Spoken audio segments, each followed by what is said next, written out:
Research is hard, but your tools should not be. Subthesis.com is the free alternative to expensive software. Whether you need to calculate Cronbach's alpha or organize your field notes, Subthesis has a tool for it. No paywalls and no registration required. Check the link in the description and let's dive into today's lesson. Welcome to this crucial discussion about the transition from undergraduate to graduate level academic writing. Many students arrive at graduate school as competent undergraduate writers, having earned strong grades on papers that summarized course material, demonstrated understanding, and followed proper citation formats. Yet these same students often struggle in their first graduate seminars, receiving feedback that their writing lacks argument, fails to engage critically with sources, or reads like a report rather than scholarship.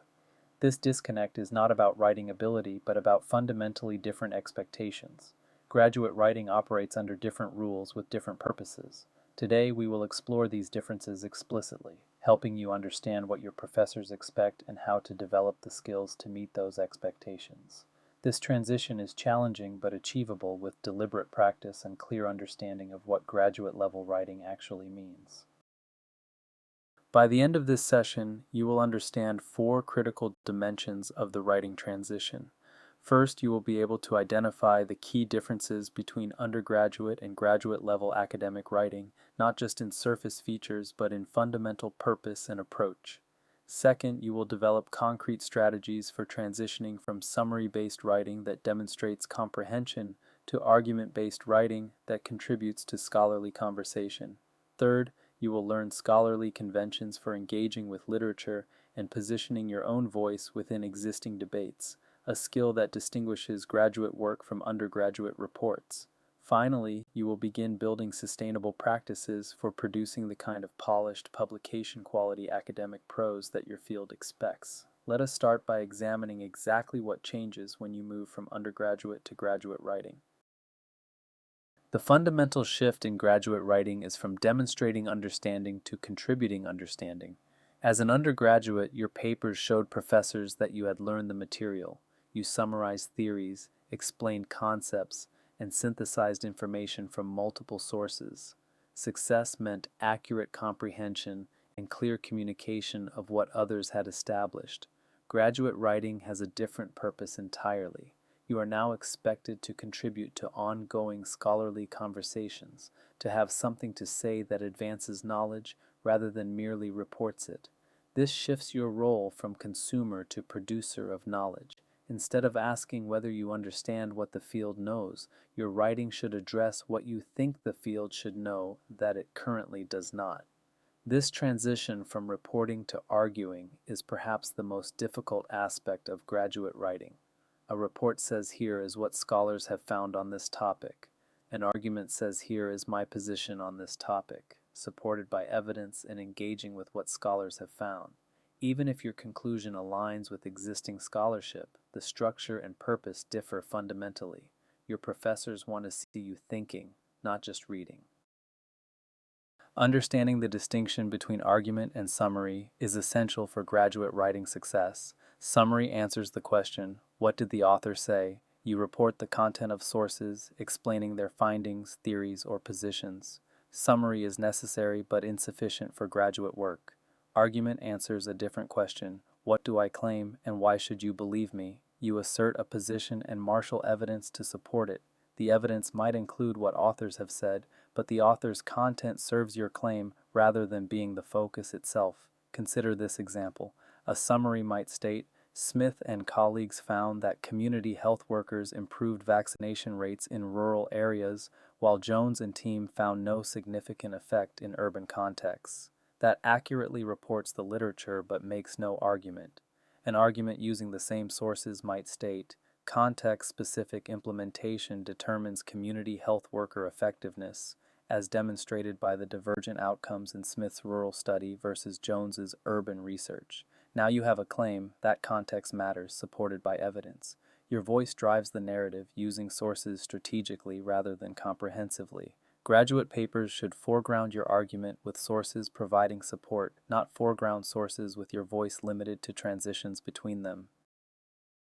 Graduate writing engages literature differently than undergraduate work. Your literature review is not a book report summarizing everything written on your topic. Instead, literature serves your argument by establishing context, identifying gaps, and providing evidence for your claims. Think of scholarly writing as entering a conversation already in progress. Before you can contribute meaningfully, you must understand what has already been said. But your goal is not to summarize the entire conversation. Your goal is to establish what is relevant to your contribution and then make that contribution. This means strategic selection of sources rather than comprehensive coverage. You cannot cite everything ever written on any meaningful topic. Instead, you choose sources that are foundational to the conversation, directly relevant to your argument, or representative of positions you engage with. Citing excessively to demonstrate how much you read is an undergraduate instinct to overcome. Critical engagement means doing more than reporting what sources say. You agree, disagree, extend, qualify, or synthesize across sources. When you cite Smith, you should have a relationship to Smith's work. Perhaps you build on Smith's findings, challenge Smith's interpretation, apply Smith's framework to new contexts, or combine Smith's approach with another scholar's methods. Passive citation without engagement fails to demonstrate graduate-level thinking. Developing a scholarly voice is perhaps the most subtle challenge in graduate writing. Undergraduate training often emphasized minimizing your own presence, using passive voice, and letting sources speak. Graduate writing requires reclaiming appropriate authority while respecting disciplinary conventions. Appropriate assertion means recognizing that you have expertise to share. As a graduate student, you are developing specialized knowledge that most people lack. Your perspective on your topic matters.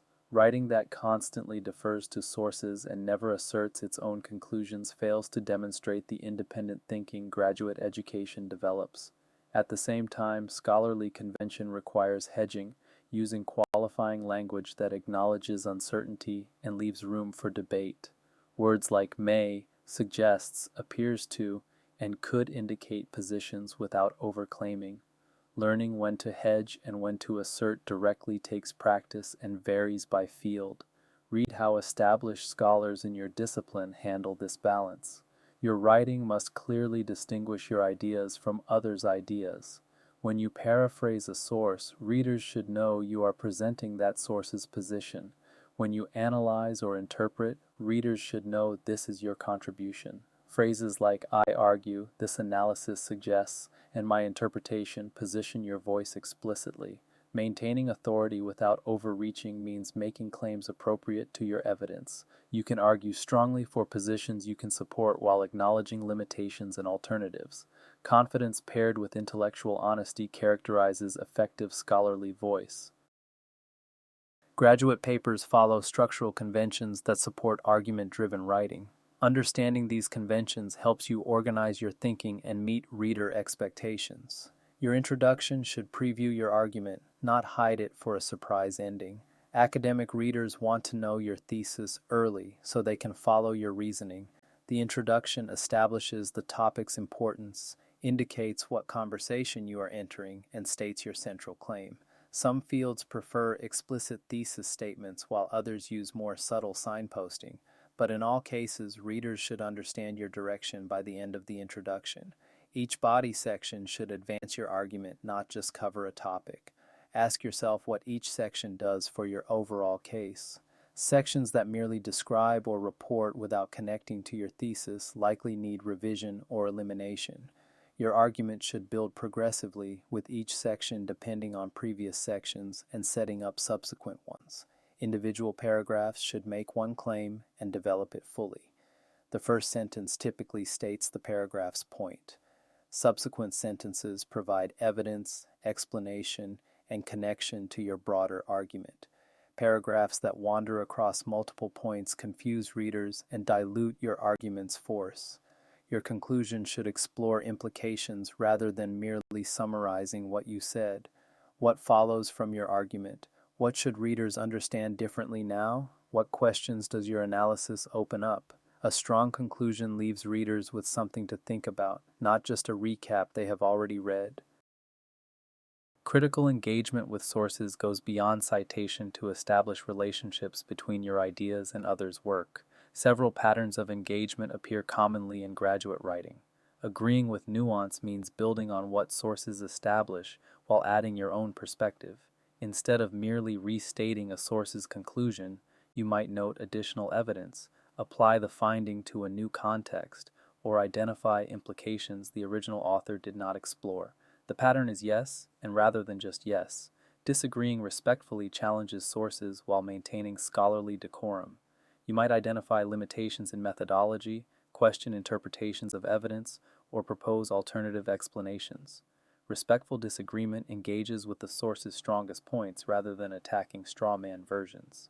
Phrases like however and while this argument has merit establish you are disagreeing while acknowledging the source's contribution. Extending means using a source's framework or findings as foundation for your own work. You might apply a theory developed in one context to a different situation, combine elements from multiple frameworks, or take a finding and explore its implications further. Extension credits the original contribution while establishing your own. Synthesizing combines insights across multiple sources to generate conclusions that no single source reaches.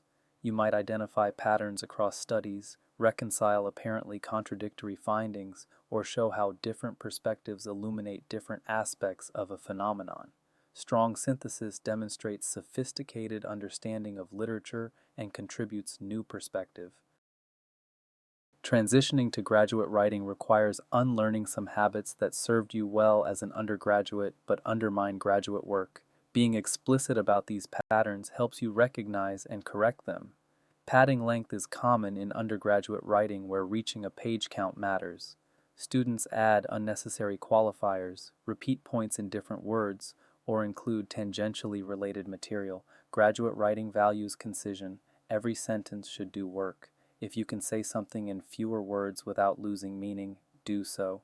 Your professors notice padding, and it weakens your argument's impact. Quote stacking means stringing together quotations from sources without sufficient interpretation, while quoting is appropriate when exact wording matters. Graduate writing generally prefers paraphrase that demonstrates your understanding and integrates sources smoothly into your own prose.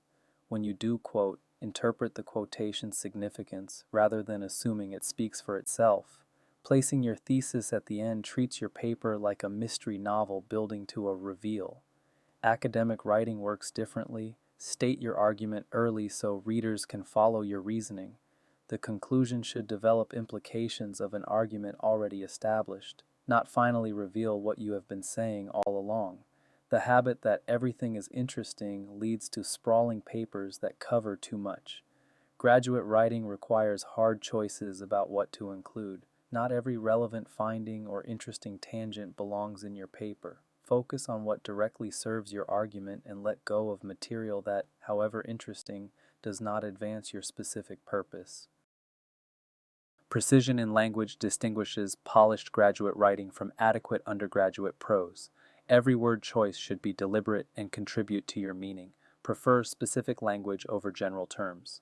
Instead of writing that a study looked at health outcomes, specify mortality rates, hospitalization frequency, or quality of life measures. Instead of various factors influence the result, name the factors. Vagueness suggests either unclear thinking or insufficient familiarity with your material. Technical terminology should be used precisely. Every field develops specialized vocabulary with specific meanings. Using terms incorrectly signals that you are not fully part of the scholarly community. When you employ technical language, ensure you understand its precise meaning in your field and use it consistently. If terms are contested, acknowledge the different definitions and specify which you are using. Eliminate empty intensifiers like very, really, and extremely. These words rarely add meaning and often weaken your prose. Instead of very important, explain why something is important. Instead of extremely effective, provide evidence of effectiveness. Strong claims come from strong evidence, not strong adjectives. Active constructions clarify who does what. Passive voice can be appropriate in academic writing, but overuse creates confusion about agency. Instead of mistakes were made, specify who made them. Instead of it was found that, indicate who found it. Active voice typically produces clearer, more direct prose. Well-constructed paragraphs are the building blocks of effective academic writing. Understanding paragraph architecture helps you develop ideas fully and maintain reader engagement. The topic sentence states the paragraph's main claim, typically appearing first. This sentence should connect to your overall thesis while making a specific point that the paragraph will develop. Readers should be able to skim your topic sentences and understand your argument's structure. Evidence supports your topic sentence claim.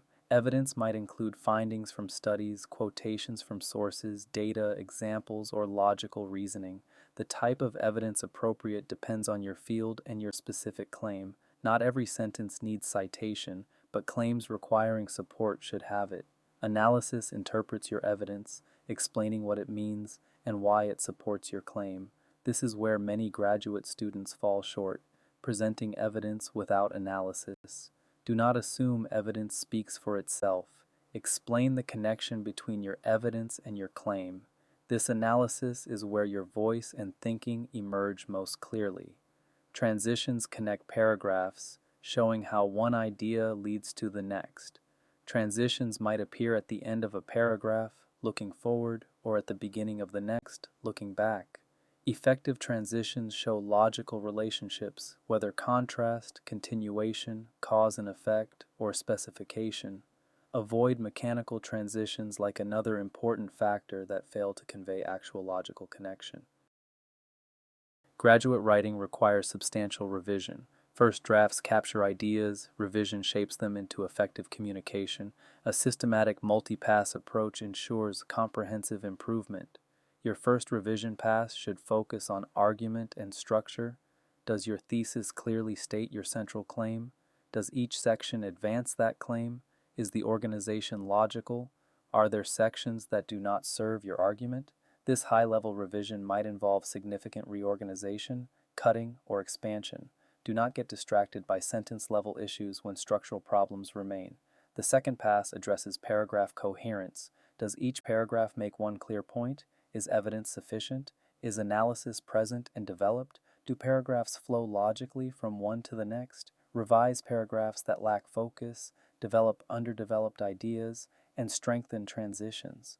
The third pass refines sentence-level clarity. Are sentences clear and concise? Is word choice precise? Do active constructions clarify agency?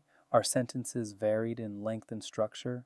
Reading aloud helps identify awkward constructions that look fine on screen. The final pass catches surface errors in grammar, spelling, and citations. While seemingly minor, these errors distract readers and undermine credibility. Check citation formatting against your required style guide. Verify that every in-text citation has a corresponding reference list entry and vice versa. Consider using grammar checking software as one tool among many, but do not rely on it completely. Feedback is essential for developing as a graduate writer. Unlike undergraduate work where you might submit papers without seeing them again, graduate education provides multiple feedback opportunities to help you improve. Writing groups provide regular peer feedback from others navigating similar challenges. Form a group with classmates to share drafts and provide constructive criticism. Reading others' writing develops your critical eye, and receiving feedback identifies blind spots in your own work. Commit to giving thoughtful, specific feedback that you would want to receive. University writing centers offer professional support for graduate writers. Many centers have staff specifically trained in graduate-level writing conventions. Use these resources not just for struggling papers, but for ongoing development. Consultants can help you understand disciplinary conventions, develop revision strategies, and improve specific skills like argumentation or literature integration. Professor feedback calibrates your understanding of expectations. Pay attention not just to grades but to comments. If multiple professors note similar issues, that signals a pattern to address. Ask clarifying questions about feedback you do not understand. Some professors welcome revision and resubmission opportunities that let you practice responding to feedback. Adopt a revision mindset that views feedback as enabling growth rather than as criticism of your worth. Even harsh feedback identifies specific areas for improvement. Defensiveness prevents learning. Approach feedback with curiosity about how you can strengthen your work, even when the comments feel discouraging initially. While general principles apply across academic writing, disciplines have specific conventions you must learn. What counts as good writing varies by field, and conforming to disciplinary expectations matters for professional success. Sciences typically use the IMRAD structure: introduction, methods, results, and discussion. This standardized format facilitates rapid communication of findings. Passive voice is more acceptable in scientific writing than in humanities, though active voice is increasingly preferred. Citation styles like Vancouver or numbered references are common. The emphasis is on clarity, concision, and reproducibility. Humanities writing tends to be more argument-driven and discursive. Papers develop interpretive claims about texts, ideas, or cultural phenomena. Active voice and explicit authorial presence are often preferred. Citation styles like Chicago or MLA use footnotes or author date formats.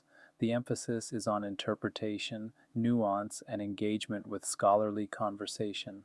Social sciences vary significantly by subdiscipline and methodological tradition.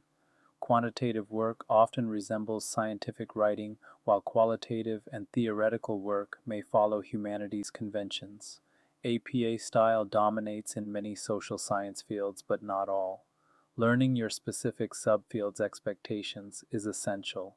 Read published work in your field attentively, noticing not just content but form. How do successful authors structure their arguments? What language characterizes quality work? Ask your advisor explicitly about disciplinary conventions. What initially feels like arbitrary rules usually reflects accumulated wisdom about effective communication in your field. A crucial insight for graduate students is that writing is not merely expressing preformed thoughts, but a tool for thinking itself. This understanding transforms writing from a chore performed after research to an integral part of the intellectual process. Writing clarifies thought by forcing precision. Vague ideas that seem clear in your mind reveal their fuzziness when you try to articulate them on paper. The discipline of putting thoughts into sentences exposes gaps in logic, insufficient evidence, and unexamined assumptions. If you cannot write it clearly, you probably do not understand it as well as you thought. Exploratory writing deliberately uses the clarifying power of writing to discover what you think. Before organizing a formal argument, try writing freely about your topic. What aspects seem most important? What puzzles you? What connections do you see? This low-stakes writing often generates insights that would not emerge from outlining alone. Revision represents continued thinking, not just polishing. As you revise, you often find your ideas changing. A paragraph you thought central may become peripheral as your argument clarifies.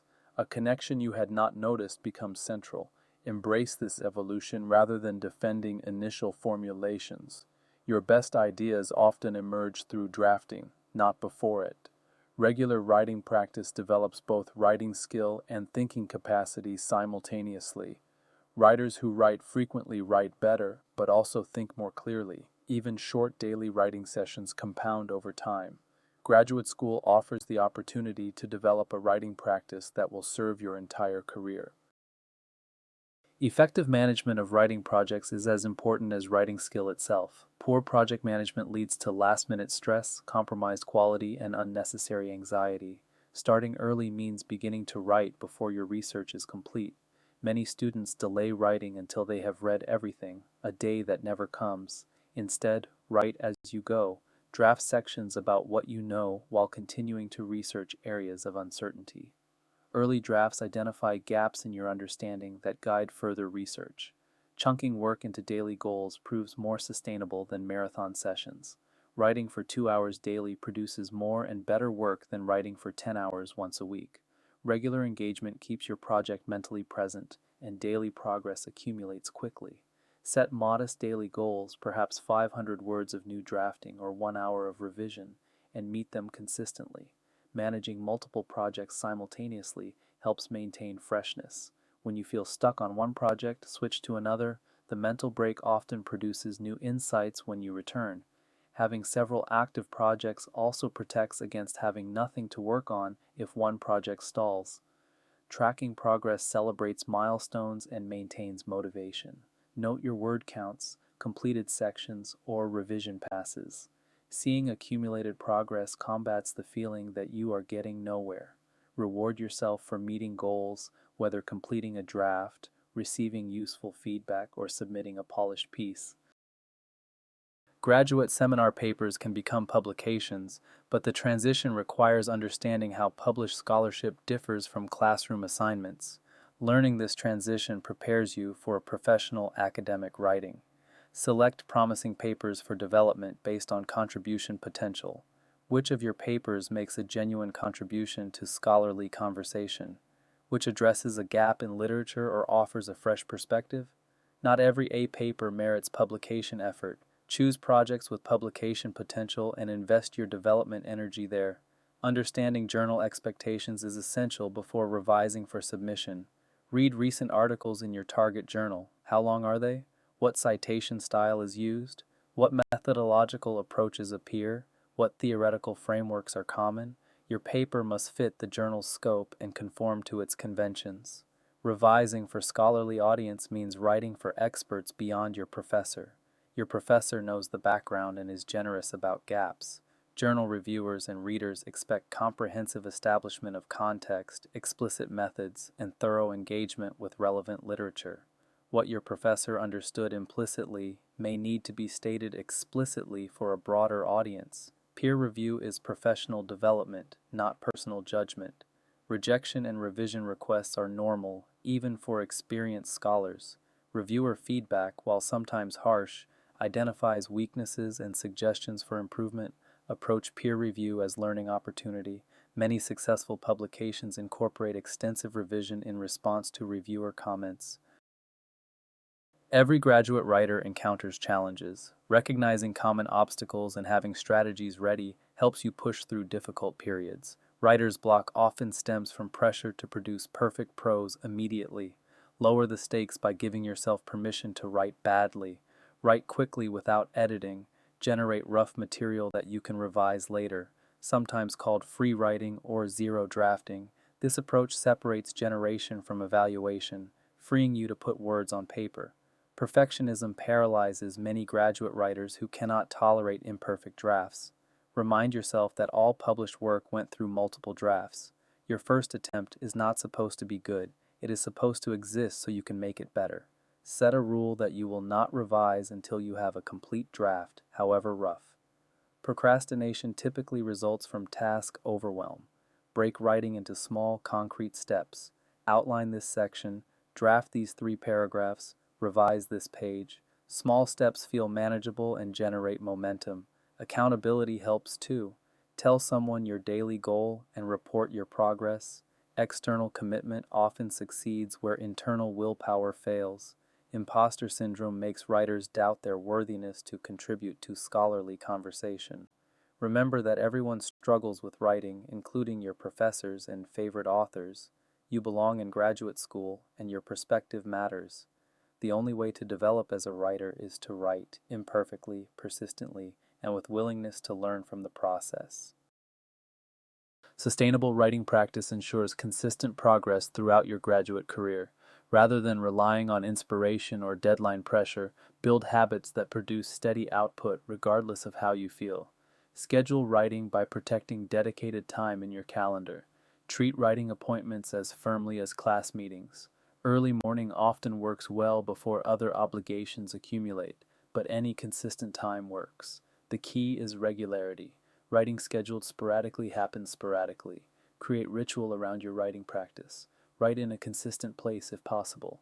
Develop pre-writing routines that signal your brain it is time to focus. Some writers review their notes from the previous session. Others begin by editing yesterday's work. Find what helps you transition into writing mode and repeat it daily. Measure input rather than output during early development. Counting words produced can discourage you on difficult days when progress is slow. Instead, commit to time, say 90 minutes daily, regardless of how many words result. Some days will be highly productive, others will involve more thinking than typing. Consistent time investment produces results over weeks and months. Writing with community provides accountability and support. Join or form a writing group that meets regularly. Participate in writing retreats or shut up and write sessions where people work silently together. The presence of others writing often enhances focus. Sharing struggles and strategies reminds you that writing challenges are universal, not personal failures. Let us consolidate the essential lessons from today's exploration of the transition to graduate-level academic writing. First, make the fundamental shift from summary to argument-driven writing. Your papers should advance claims and contribute to scholarly conversation, not merely report what others have said. Foreground your thesis and use sources strategically to support your argument. Second, develop your scholarly voice with appropriate authority. You have expertise to share. Assert your positions while hedging appropriately and distinguishing your ideas from those you cite. This voice develops through practice and attention to how established scholars in your field write. Third, master disciplinary conventions through attentive reading. Notice how successful scholars structure arguments, engage sources, and present findings in your specific field. These conventions are not arbitrary, but reflect accumulated wisdom about effective communication in your community. Fourth, build sustainable daily writing practice. Schedule protected time, create helpful rituals, and measure effort rather than output while you develop. Join writing community for accountability and support. Consistent practice over time produces both skill and output. The transition to graduate writing is challenging but achievable. With clear understanding of expectations and deliberate practice, you will develop into the scholarly writer your career requires. In our next session, we will discuss time management strategies specifically designed for the unique demands of graduate student life. Writing the thesis is a marathon, not a sprint, but you do not have to run it alone. If you are feeling stuck with your data or overwhelmed by your sources, let us help. Head over to subthesis.com. It is completely free and designed to make your life easier. You are making progress. Keep going. And don't forget to subscribe for more support.